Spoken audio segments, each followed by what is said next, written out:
యేసు ప్రభు వాళ్ళని చంపమన్నాడు, వీళ్ళని చంపమన్నాడు, అయి పగలు కొట్టమన్నాడు, ఈ పగలు కొట్టమన్నాడు. అవును, సృష్టి అయిందే, ఆయన సృష్టిలోనే నువ్వు చేసావు.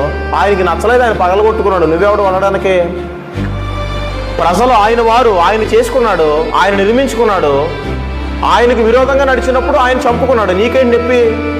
నువ్వు తయారు చేస్తే నరికేసాడేంటి ఆయన?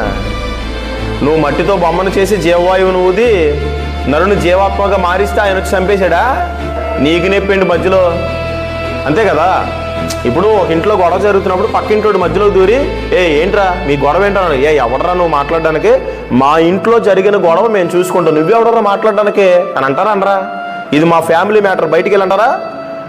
సర్వమానవాళ్ళని దేవుడే చేశాడు కనుక సృష్టిలో మానవుల ప్రవర్తన బట్టి వాళ్ళని వంచాలో ముంచాలో తుంచాలో ఆయన చేస్తాడు. మళ్ళీ మధ్యలో నువ్వు దూరి ఏసయ్య వాళ్ళని చంపేశాడు, వీళ్ళని చంపేశాడు, వాళ్ళని చేసాడు, వీళ్ళనే చేశాడు అని మాట్లాడడానికి నీ నోరుని వాడకు. నీ భూమి ఆయనది, సమస్తం ఆయనది.